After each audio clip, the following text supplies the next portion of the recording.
반갑습니다. 10일 토요일 새벽 하나님께 올려드립니다. 함께 예수 나의 좋은 치료자 찬양 부르십니다.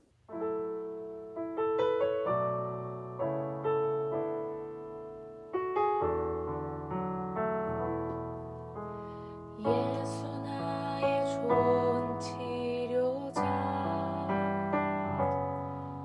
그의 눈이 머무는 곳은 나의 슬픔과 고통. 고개를 들어 그의 눈을 볼 때에 난 알았네. 예수 나의 좋은 치료자.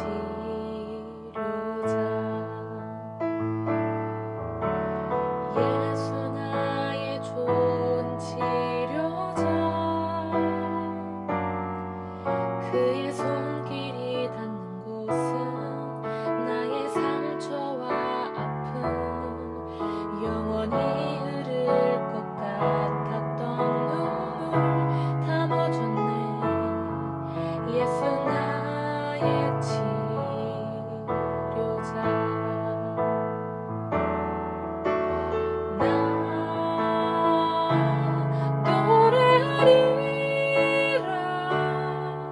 저는 나를 돌아보신 구세주를 찬양해.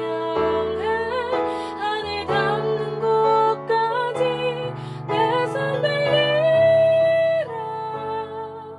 예수 나의 치료자. 오늘 말씀은 마태복음 15장 29절에서 31절까지 29절부터 31절까지의 말씀입니다. 내일 11일 주일 11시 예배, 특별한 예배죠. 온세대 예배로 드리고 또 은퇴 예식이 있습니다. 은퇴 예식 따로 오후에 하지 않고 11시 예배에 좀 간촐한 순서로 은퇴 예식을 갖지만 예식이 간촐하다고 해서 뜻이 간촐한 것은 아닙니다. 더 좋은, 더 풍성한 예식이 되리라 기대를 합니다. 온 세대가 모여서 함께 축복하기에 더 의미가 크고 감사한 은퇴 예식이 되리라 생각합니다. 그리고 또 한 가지 기억할 것, 마지막 소그룹 모임이 있죠. 마지막 소그룹 모임이 있습니다. 소그룹 모임 마지막 꼭 은혜롭게 또 진실하게 또 풍성하게 나누어 주시길 부탁을 드리겠습니다. 허락하신 하나님 말씀 함께 읽겠습니다. 예수께서 거기서 떠나사 갈릴리 호숫가에 이르러 산에 올라가 거기 앉으시니 큰 무리가 다리 저는 사람과 장애인과 맹인과 말 못하는 사람과 기타 여럿을 데리고 와서 예수의 발 앞에 앉힘에 고쳐주시니 말 못하는 사람이 말하고 장애인이 온전하게 되고 다리 저는 사람이 걸으며 맹인이 보는 것을 무리가 보고 놀랍게 여겨 이스라엘의 하나님께 영광을 돌리니라. 오늘의 기도 제목, 지금 여기에 함께 하시는 주님께 나아오게 하소서. 지금 여기에 함께 하시는 주님께 나아오게 하소서. 예수께서는 본문에 거기서 29절에 되어 있는데 수로보니게 여인을 떠나서 갈릴리 호숫가의 언덕으로 이동을 하십니다. 이 호숫가가 정확히 어디인지는 명기되지 않았지만 호숫가 산에 올라가십니다. 산에 올라가시어 거기 앉으셨습니다. 산이 중요합니다. 그리고 앉으심은 병을 고치려고 하신다기보다 말씀을 전하시려고, 설교하시려고, 가르치시려고 하시는 자세이지요. 결국 병을 고치시기 전에 가르치셨음을 암시해 줍니다. 본문의 상황은 4,000명을 먹이시는 사건의 앞부분입니다. 이어지는 32절에서 무리들과 예수님은 사흘 동안 함께 있었다라고 하고 있습니다. 사흘 동안이라는 표현도 예수께서 가르치셨음을 뒷받침해 줍니다. 언제나 그런 것처럼 무리는 병고침을 받으려고 예수께로 모여들었습니다. 그들은 병고침을 필요로 하는 사람들을 데리고 와서 복종과 기대의 태도로 여러 종류의 병자들을 예수님의 발 앞에 둡니다. 고쳐주시니. 따라해 주시죠. 고쳐주시니. 예수님의 치유는 30절 끝에 짧고 직접적인 말로 표현으로 기록이 됩니다. 여러 병자들을 데리고 와서 예수님의 발 앞에 앉힘에 다른 거 없습니다. 군더더기가 없습니다. 고쳐주시니 바로 고쳐주셨습니다.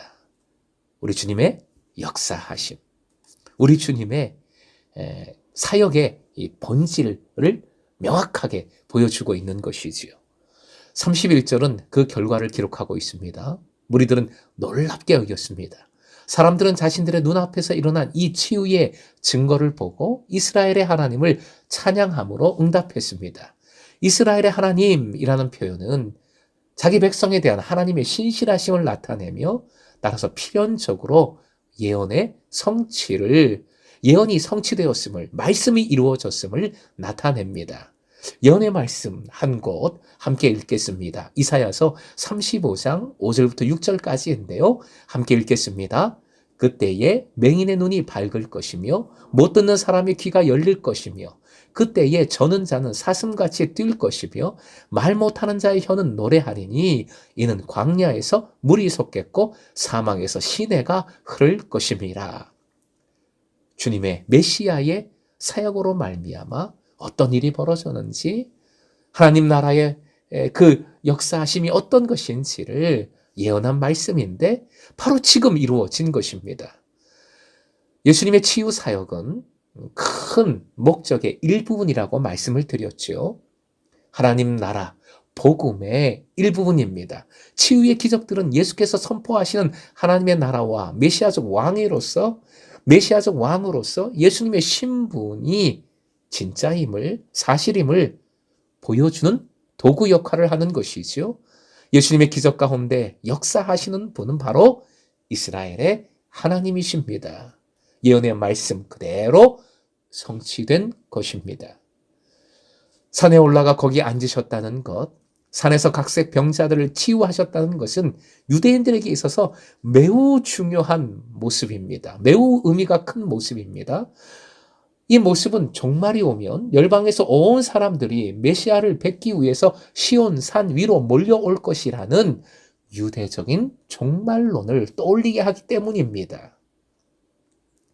이들이 시온산에 모여들면 그곳에서 온갖 질병을 가지고 있는 사람들이 치료를 받으며 메시아적인 잔치가, 하늘 잔치가 벌어질 것으로 유대인들은 생각했습니다.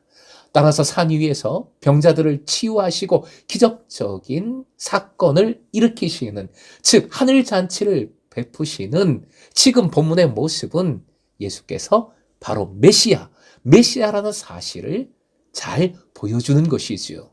이 점에서 오늘 본문은 오병이어의 사건보다 훨씬 더 메시아적인 색채가 강한 말씀입니다. 그러기에 모인 사람들이 놀랍게 여긴 것입니다. 종말의 메시아가 이루실 일이 지금 자신들의 눈앞에서 이루어졌기 때문입니다. 그러기에 이스라엘의 하나님께 무리들은 영광을 돌리고 있는 것입니다. 사랑하는 금성의 제자 여러분, 주님은 지금 여기에 오심을 믿으십시오. 우리가 대림절, 기다림의 영성이 중요하다 강조하는 이유입니다. 예수님은 이미 오신 메시아이십니다. 하나님 나라는 예수 그리스도를 통하여 이미 이루어진 주님의 통치입니다. 그러므로 내 삶에 여전히 오시는 주님을 기대하며 기다리십시다. 무엇보다 갈망함으로 말씀을 붙드십시오. 말씀을 묵상하십시오. 기도하십시오. 반드시 말씀을 통해 주님의 새롭게 만나게 해주시는 은혜를 누리게 되는 줄로 믿습니다. 반드시 말씀을 통해 주님의 새로운 음성을, 나에게 주시는 그 말씀, 그 음성을 듣게 될 줄로 믿습니다. 사랑하는 금성의 제자 여러분, 이스라엘의 하나님이라 했습니다. 여러분의 하나님, 나의 하나님이십니다. 산에 앉으셨다라는 원어의 그 뜻은 함께하다, 함께 살다의 의미입니다. 이미 여러분에게 함께 하시는 주님이심을 믿고 주님께 아픔과 고통과 문제를 가지고 나아오십시오. 세품하여 품은 다른 영혼을 주님께로 데리고 나아오십시오. 어떻게요? 말씀을 묵상함으로, 말씀을 붙들고 기도함으로, 예배함으로, 세품함으로 계속해서 함께 하시는 주님께 나아오셔야 합니다. 그리할 때 가르쳐 주시고 고쳐 주시는 은혜를 누리고 더욱 주님께 영광 돌리는 삶을 살아가는 금성의 제사 되시길 주님의 이름으로 축원드립니다.